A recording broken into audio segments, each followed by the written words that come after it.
This evidence. conference will now be recorded. The evidence requires selection. We have to find the right evidence. That requires human skill and judgment. And we have to interpret that evidence in the context of the patient or patients in front of us.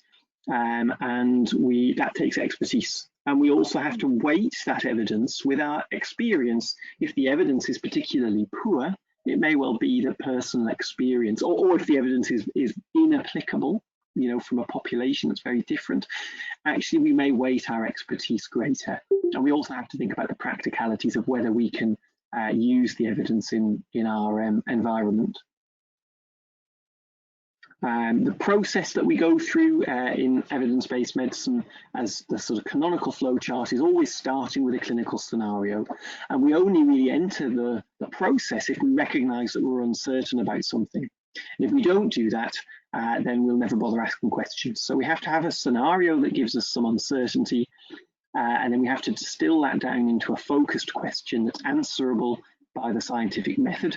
Then we have to find evidence, pick out the best evidence that we think we've got, or if we've got the time, review all the evidence, and we've got to appraise that to see whether it's valid in terms of our question. Do they have valid methods as pertains to our question, what the results show, and whether we can apply that evidence. And then we need to make a decision based on that evidence, which may require a lot of expert opinion and consensus when it's particularly controversial or knotty. And ideally, when we've then implemented a plan for an individual patient or for a group through a guideline or a policy, we may want to evaluate what the impacts of that have been. And in this case, for our sessions here, what we tend to do is we have a nominated individual team that come up with the scenario, the question, the search, and the piece of evidence. And then as a group, we look at it together. Focused questions, which I've referred to, one way of doing it, which we advocate, is to structure our question around the patient or the population that we're interested in. The intervention, if we're talking about a drug or a treatment, or the exposure, if we're talking about a risk factor, and something that we're comparing it to, which is very relevant for interventions. We're often comparing one intervention to a standard. And then the outcomes that matter to us. You can't just say, oh, treatment A is better than treatment B. It's got to be in regards to some sort of measurable outcomes. And ideally, those outcomes will be framed within a time frame. We can use that framework, which is called PICO, P-I-C-O. We can use that for questions about treatments, tests, prognoses, risk factors, and other things. And it's just a tool to help us try and make our question clear and make it more straightforward to determine how well evidence speaks to the question that we have. Right, this brings us to a question that came to me. I got an email from a delegate over the week saying, in this pro forma that we send out, we're always asking, how large is the treatment effect? How precise is the estimate of the treatment effect? How do we decide that? Is there an objective way to decide that? And the short answer is no, there isn't an objective way to decide that. And both of these things require judgment. And so even if we take it away from medicine, take it away from randomized controlled trials, you can see that hopefully through these examples. If you think about precision, how precise is it to say that a person weighs between 50 and 100 kilograms? I hope that you would agree that that's imprecise, because when you think about the range of human weights, it spans pretty much a majority of the weights of human adults. So it doesn't really give you an idea of that person's weight in a meaningful sense. Whereas if we say that someone has between 50 and 100 freckles, you might actually regard that that is a relatively precise measure, even though I've given you the same range, the same sort of, range of confidence on that. And then if you think about magnitude, how big is 500 kilograms? Well, that will depend what we're talking about. 500 kilograms doesn't exist on its own. It's got to mean something. It's got to have some context. So are we talking about something that we're loading onto a car or something that we're loading onto a container ship? And actually the implications of 500 kilograms will be very different. If you're putting something on a container ship, they won't notice it. So there you go. So size of treatment effects and precision, like anything, depends upon what we're measuring and the purpose and how we value it. So we've got some examples over the next slide. How large was the treatment effect? Well, first of all, we have to be confident that we understand the different outcome measures that might be being used. So we have to be confident we know what a relative risk is, or an absolute risk reduction, or a number needed to treat, or an odds ratio, or a mean difference. And we can't go through all of these today, but that's an idea of something you would need to understand. And you'd need to understand what might be a preferred outcome measure for the thing you're interested in. You need to know what the number of no difference would be for an intervention. We call it the null hypothesis. And in terms of each outcome measure, that might look different. So, for example, for a relative risk, the null hypothesis, no difference, is a relative risk of 1. But for an absolute risk reduction, the null hypothesis is 0, a reduction of nothing. That means there's no difference. And we can then start to say, well, look, the size of the estimated treatment effect, the magnitude of the treatment effect, is sort of how far it falls from the number that means no difference.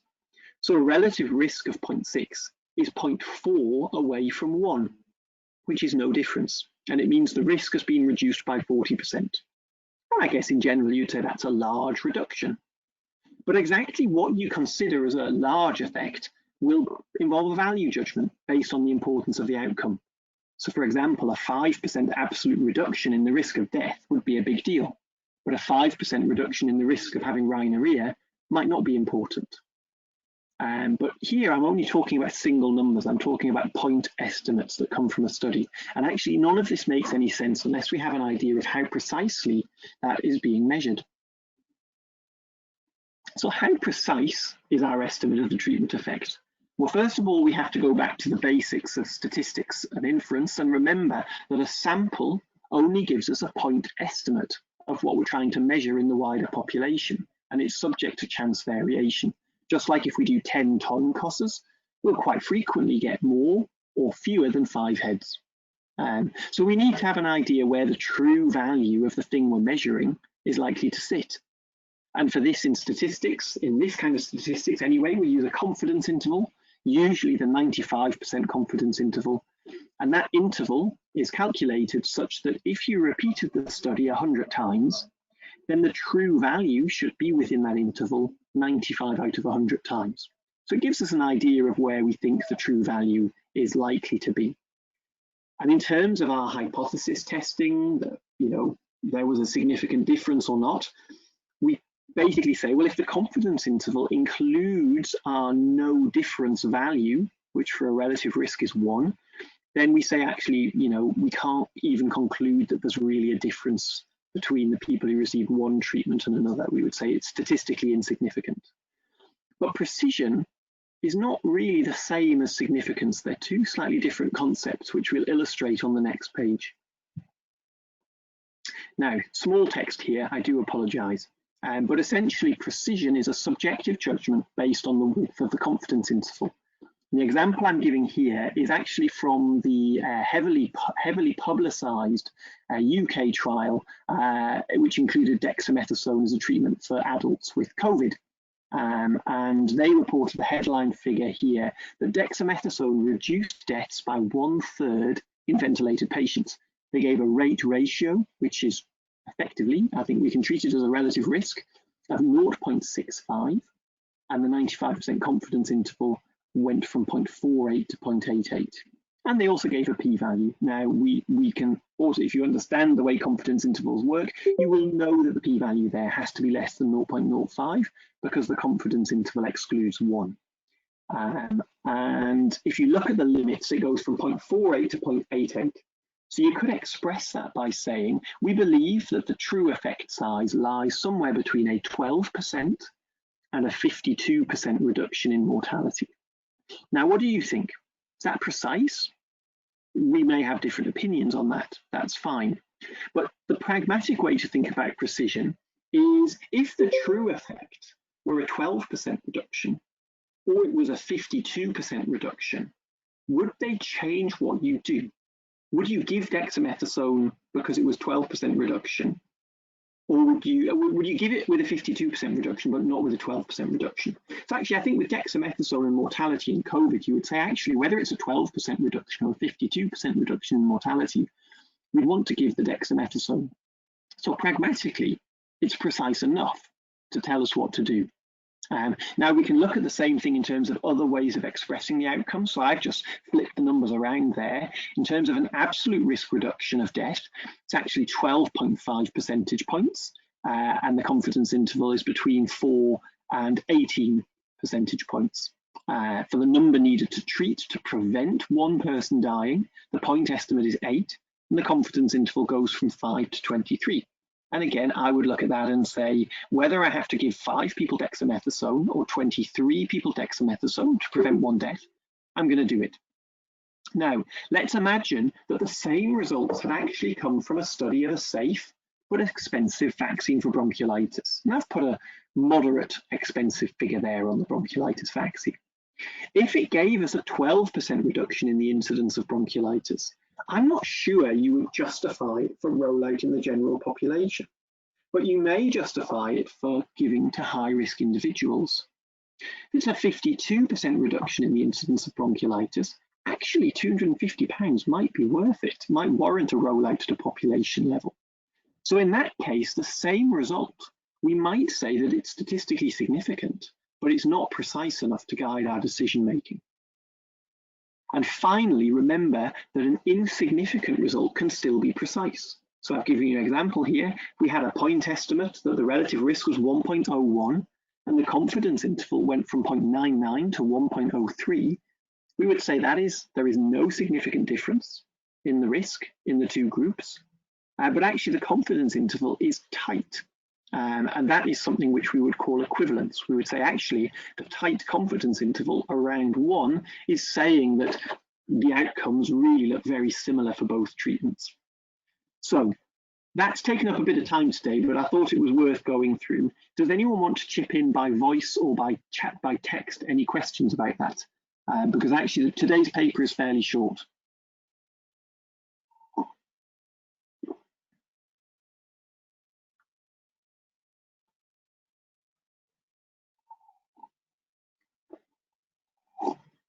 I'll put the slides in the resources folder in case you want them at the end. All right, okay, so scenario for today. And sorry, I realize now that I talked entirely over Daphne's bit because she was supposed to introduce it today and I forgot. Terrible. So you're a registrar, and this was me actually. I was a registrar in community pediatrics, and I was seeing many children with ADHD who were on stimulant medication. And I found that parents and children quite often asked about drug holidays because they didn't like the side effects of the drugs. Or they would just tell you, if you asked sensitively, that they were taking breaks from the drugs, particularly at weekends or school holidays. And you find that some consultants are adamant that medication should be given continuously for the best efficacy, whereas others were quite open to discussing it and seeing what was best for the child and family. And that led me to ask a question. In children who have ADHD and take stimulant medication, does taking drug holidays versus not taking drug holidays lead to worse control of your symptoms of ADHD? Or does it lead to a change in side effect profile? Or does it have any effect on your weight gain and growth? And a time scale, I'm thinking of a period of at least a few months, and we need a bit of follow-up to find out what's happening. We framed that as a PICO.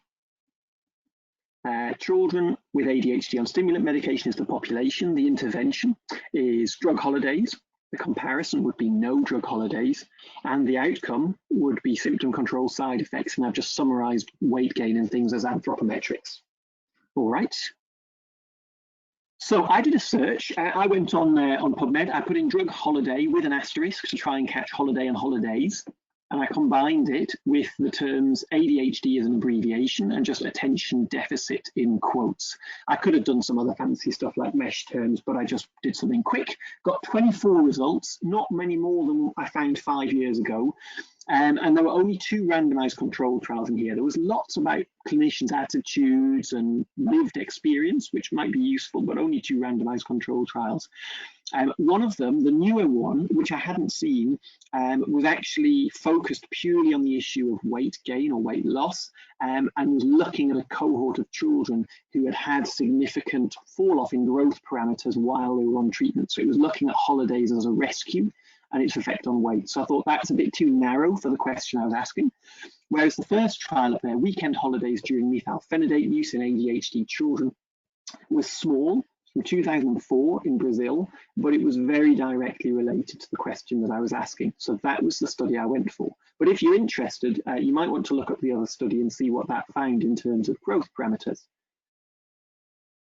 So I'm interested. We have, I reckon, 10 people in this session, other than Definite and myself who are running it.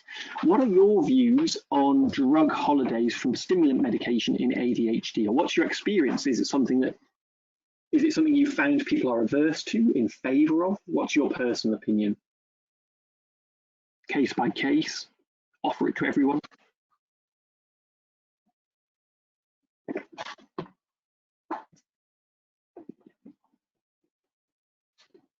Okay, yeah, offer them.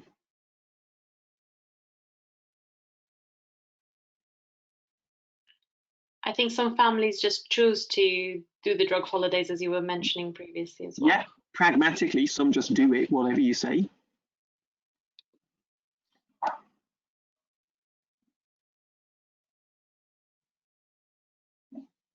May depend how disruptive the symptoms are at home at the weekend.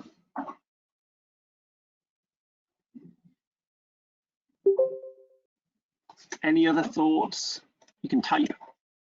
Anyone not very in favour of drug holidays? Bad experiences or?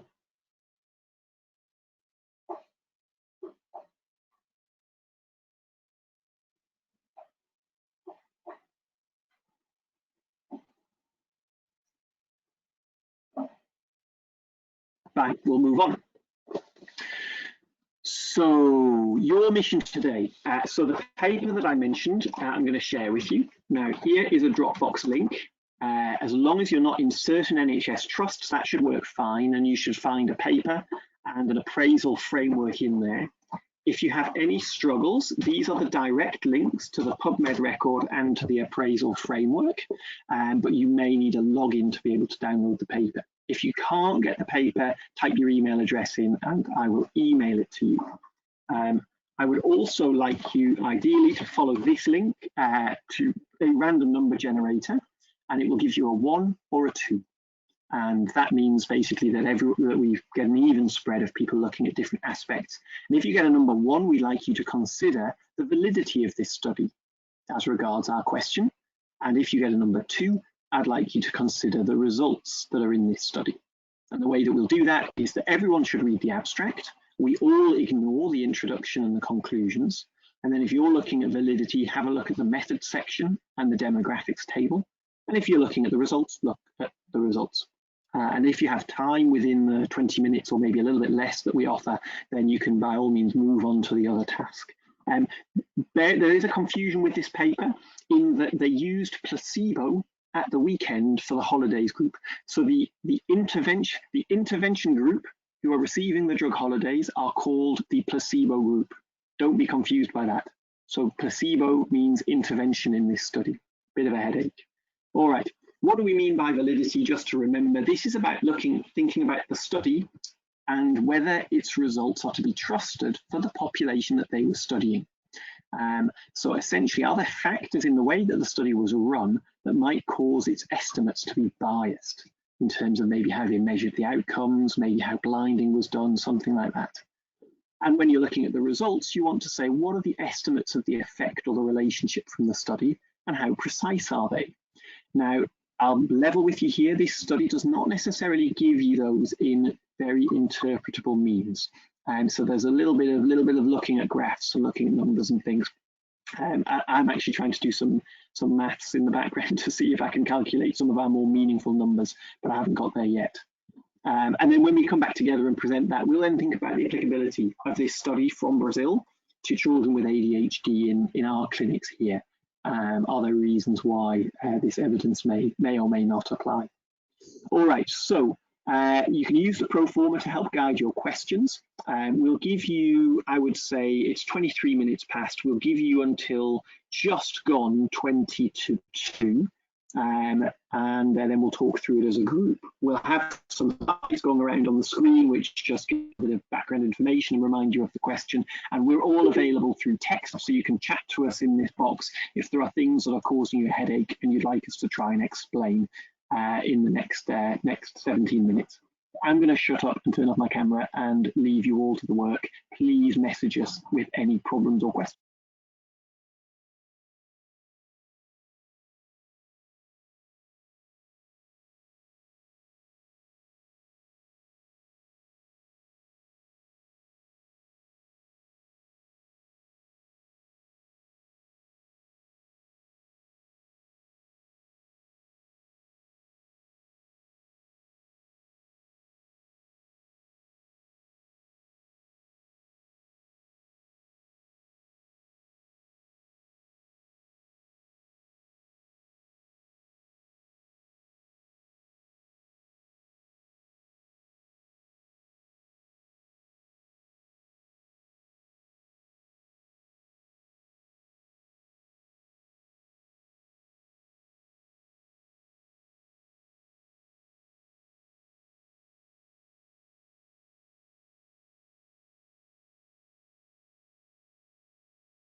Am I back? Sorry, that was my internet breaking.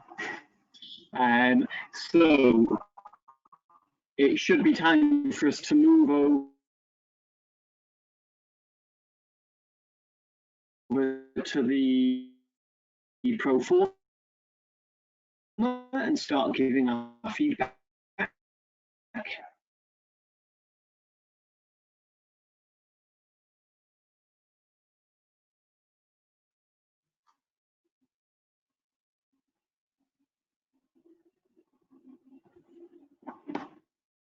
Hello, I'm not sure if my connection. Okay, great, we're moving.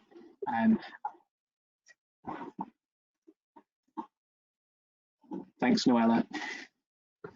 All right, I had to switch over to my mobile phone because my home broadband has tripped out. It's been very unreliable this morning.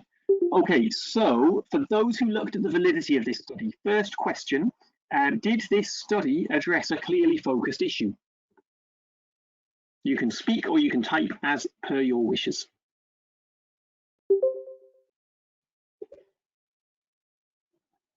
Okay, I've got yes, yes, yes. That's good enough for me. Okay, thanks, Christian. And fine. Do you think is it the question that we're interested in? Well, I mean, I think let's not. Yeah, yes. Let's just say yes. It is. It seems to be pretty much what we wanted. I was very pleased 5 years ago when I found this study for that question. It made for quite a fun journal club. Community paediatricians. Okay, was the assignment of patients to treatments randomized? And were you happy with how they did it? Okay, I've got yes, got yes. Okay, great. They said it was computers. It's a little bit unclear how it worked, but at the very least, it wasn't envelopes that people could peek in. So that's good. Okay, are we confident that they have accounted for all the patients who entered the trial? Oh, Susie says, how did they sequence? Do you want to be clear about that? What do you mean, Susie?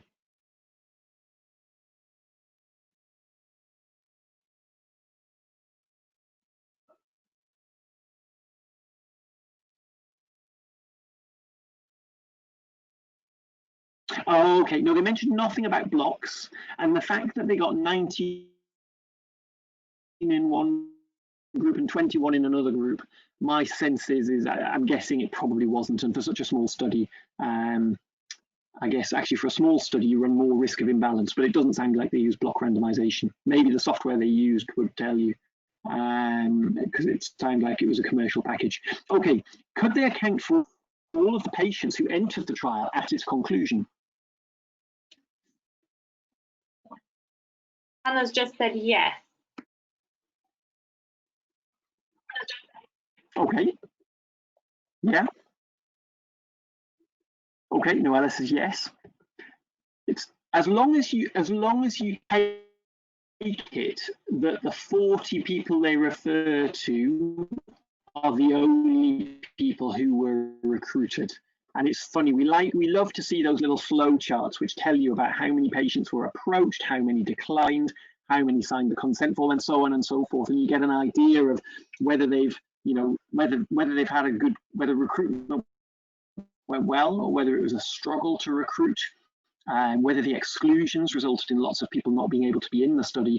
We kind of miss out on all of that. As long as we assume that only 40 signed the consent forms and said they would join the study, because it's always possible that there were a few people who maybe said, yeah, let's join, and then the day they got the drugs and said, you know what, let's pull out. And it's quite easy to then say, okay, fine, well, we just won't write you up in the paper. So yeah, we'd love to have seen a flow chart, but if we take them at face value, it sounds like everyone was accounted for, and it doesn't sound like they lost anyone to follow up. Super. Question 4.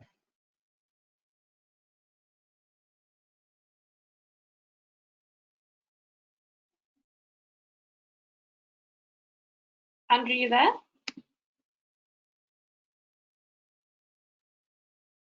I think we briefly may have lost Andrew, so I'll just carry on from here. So the question is about blinding. Did you think that the patients and yeah, Hannah pointed out the same.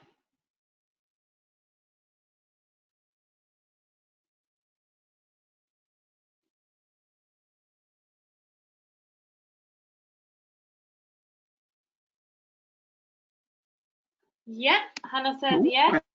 Susie says yes. Oh, Andrew, you're back. Perfect.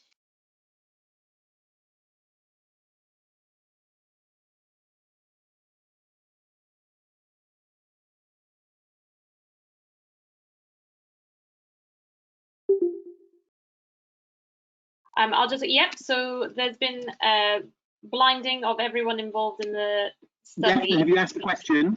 Yeah, okay, great, you fire away, lovely. Do you want to take over, Andrew? You're back. Well, I guess, so we've got, yes, they were blinded. What do you think about the blinding here? Do you think that blinding would be successful?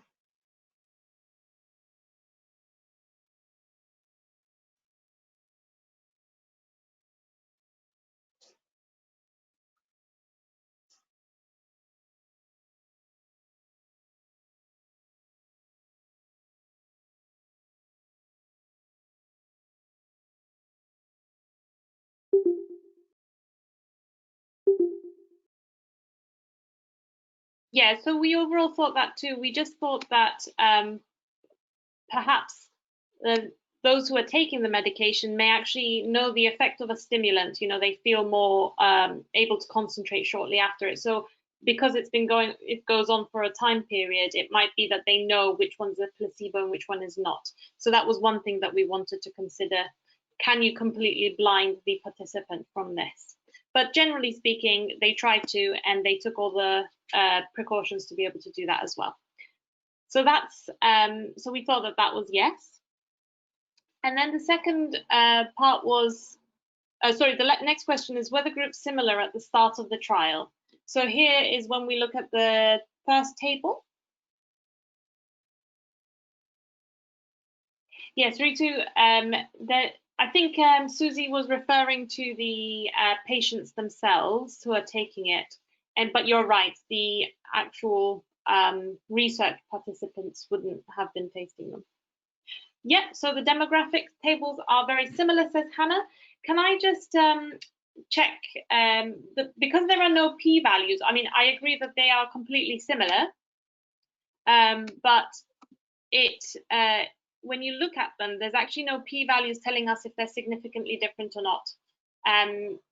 But you can tell from the standard deviations that they've given that they're most likely to be non-significant. Okay, so we think that the group is similar. Is there anything else that you'd want to see in this group of patients other than sort of ethnicity and socioeconomic status that would perhaps affect the outcomes?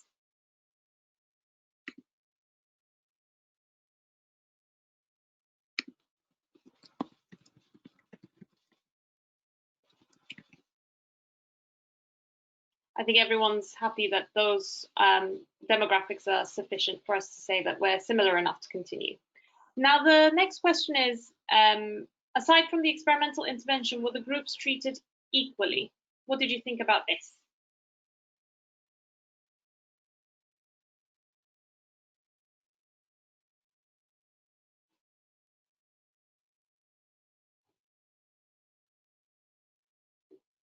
Good question, Hannah. They don't have baseline Connors that they report anyway.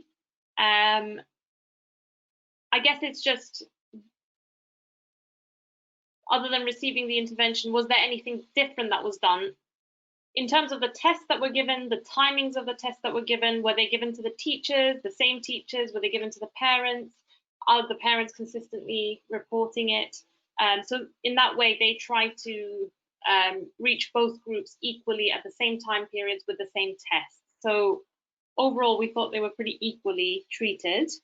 Noella's just saying, oh, okay, I'm going to explain that, Hannah. Parents' education level, as they have to assess. Yeah, parents' educational level would have been very relevant in terms of comparisons as well. That's a very good point, Noella.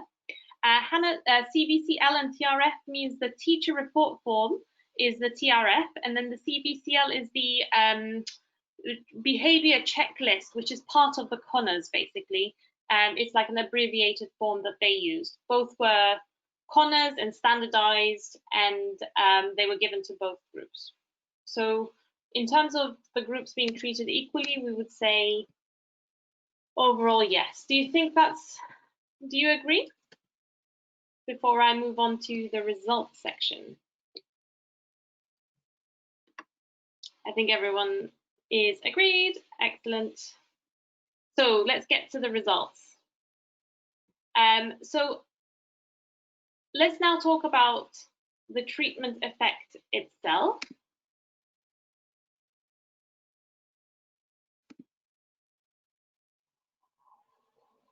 So as Andrew mentioned, when he was doing his calculations, they talk about the effect size, which is the effect measured relative to the standard deviation of the measure. So if the effect size is 1, it means you've moved 1 standard deviation from the average. So slightly complex way of looking at this, but essentially what they're trying to do is compare those who have had breaks and those who haven't. And the best way we can actually look at this is through looking at the graphs. So the first result that they give is specifically looking at symptom efficacy. So they give a effect size of 0.26. So movement of 0.26. So this is for the symptom control bit. What do you understand from this?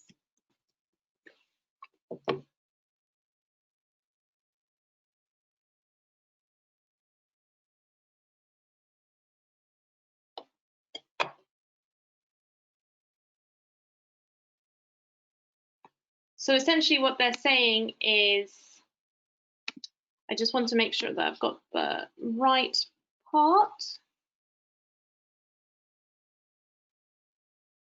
So the parent ratings for the Connors scores were 0.26 with a p-value of 0.41. So when we go down to the graph, we can graphically look at this. And that is, if I can, there we go. That's this bit. And what we're looking at is the overall parent scores here. So this shows that at the beginning to the increasing dose of the methylphenidate, both the placebo group and the MPH group are pretty similar. Andrew's back. Excellent. Thanks, Wilma. Can you hear us, Andrew? Yeah, I'm here. Sorry, no, but you keep going. We were just talking about the effect size. Oh yeah, great. I just you mentioned that the effect size, what they're trying to describe is the deviation, the standard deviation away from the average. And yeah, we were just looking at the first parent ratings that's showing that actually between the two groups, the differences in effect size is pretty similar. That's where I got to. I'll hand it back over to you. Well, no, yeah, I mean, what have people said already about their views on the effects?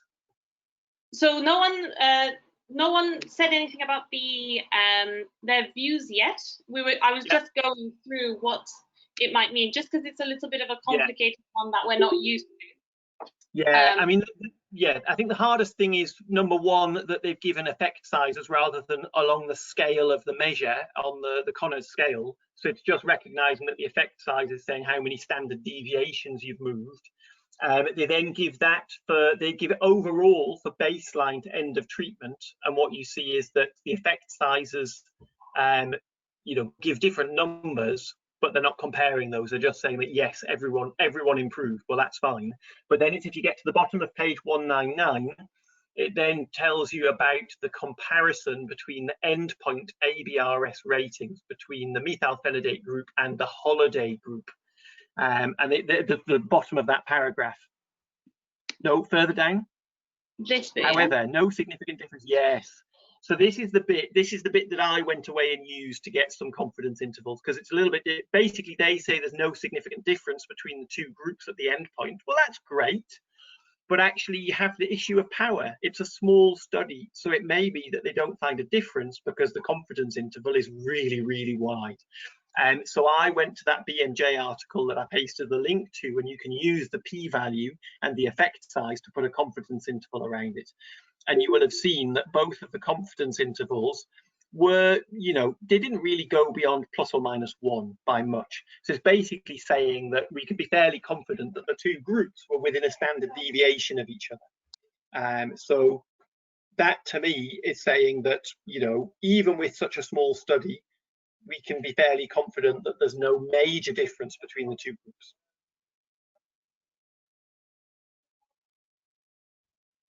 But it's unfortunate that they didn't present it in a way that makes it easy to infer that. The graphs don't even have any confidence intervals on them.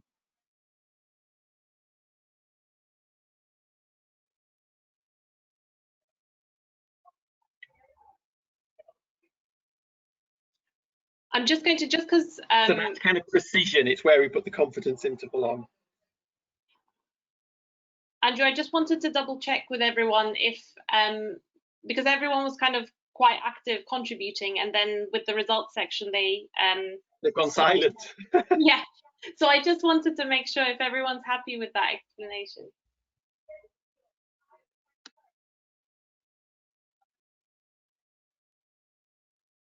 Okay, we got one yes, that's a good start. Great.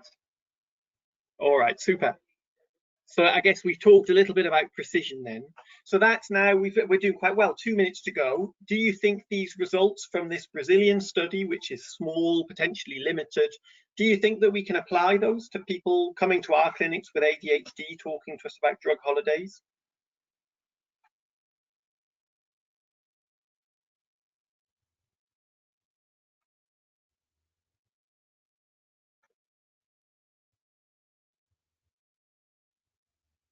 Okay, you'd like to see a larger study.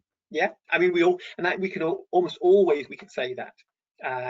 But I guess, okay, any very small study, it is, yeah. But it's very easy to just say small study, ignore. But actually we have to address it on its merits. I don't think they did refer to doing a power calculation, Hannah.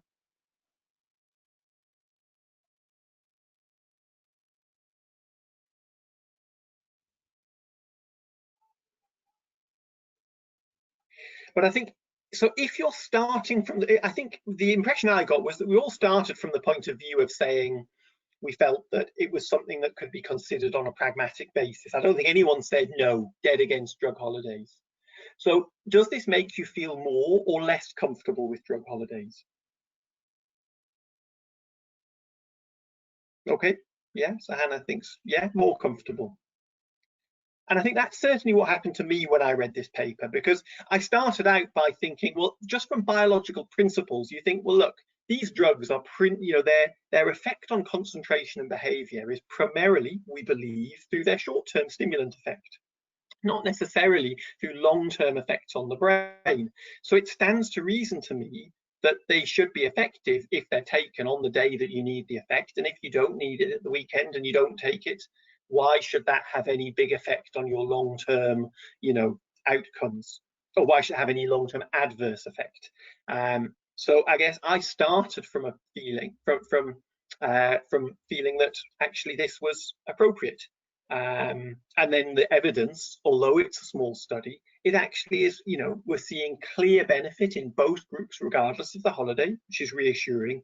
And we're seeing no evidence of a difference between the two groups, and the confidence intervals are not super wide. So even though it's a small study, Christine asks, what's a power calculation? That's a big question to answer in a small space of time, but essentially it's, if you're doing a study, you want to try and estimate how big does your study need to be so that you've got a good chance of showing an effect. So if you're studying coronavirus and, you know, a new drug, and you say, okay, I want to give the drug to a group of patients and give placebo to another group, and I want to be able to show a difference in mortality, how many do you recruit? You know, can you show the effect you're looking for by recruiting 10 patients in the control group and 10 patients in the intervention group? And essentially power calculations let you try and work out, based on what you know about the outcomes already, how many people you need to recruit to give you a certain chance of finding an effect if it's there. You can read more about that online. I probably can't find a link before we go, but if you Google it, you'll find some explanations. Okay, and what do you think of the outcomes they considered? Any outcomes do you think that are important that are missing?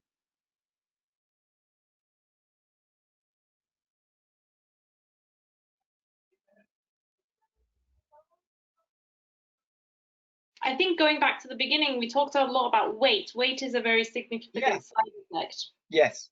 Yeah. I think they could have considered. I would have liked to have seen that. And if you're interested, you can find the other study that's on that.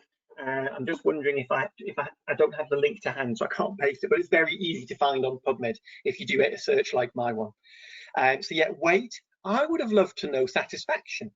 Just, you know, were both groups equally satisfied with their treatment, or are those who are given the holidays more satisfied?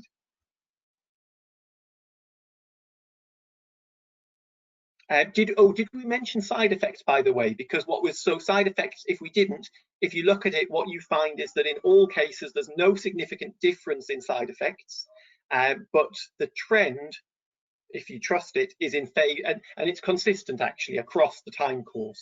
The trend is in favor of the holidays group. So the holidays group seem to have less problem with side effects like insomnia, although we caution that it's not significant. But it also seems no surprise. Yeah, any other outcomes that people think should have been in?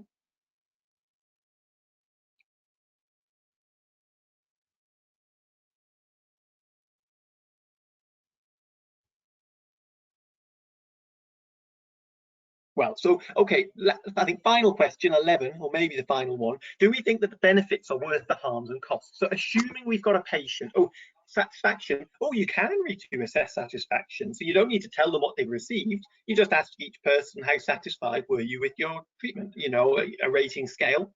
How satisfied are you? I'm sure there will be ones for ADHD or for other things, how happy they are with various outcomes.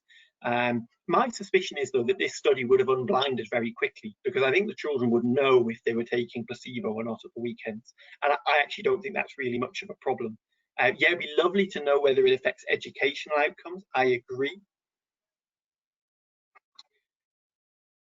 But so taking what we know from this study, if we've got a child, a family, where they're at least open to they're proposing, could they take drug holidays? Would we be advising them that the benefits are worth the potential harms?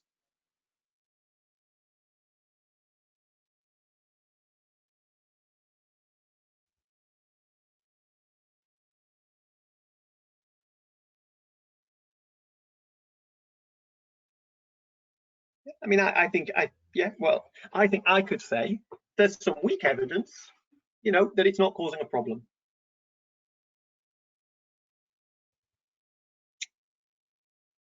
Okay.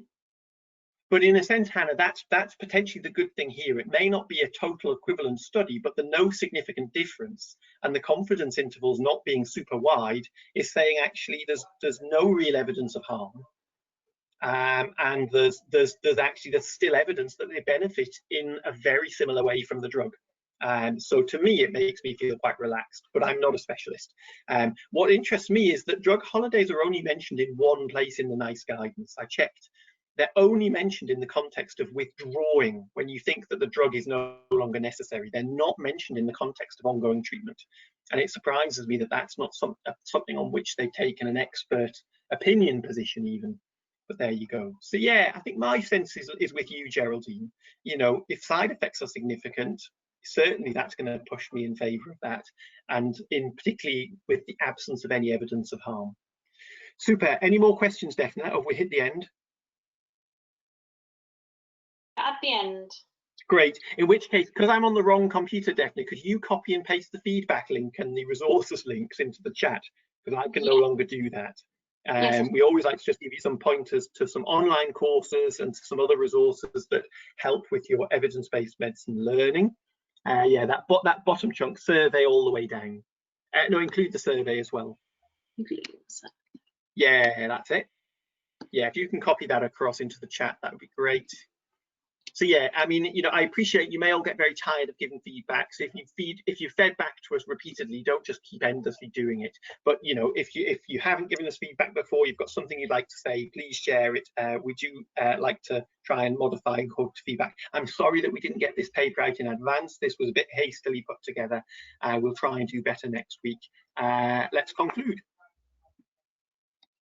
Your views now we've done. Bottom line, we've sort of talked about, we've given the feedback link. Okay, and still any volunteers, anyone interested in contributing to the question setting, the evidence finding for future sessions, please send me an email.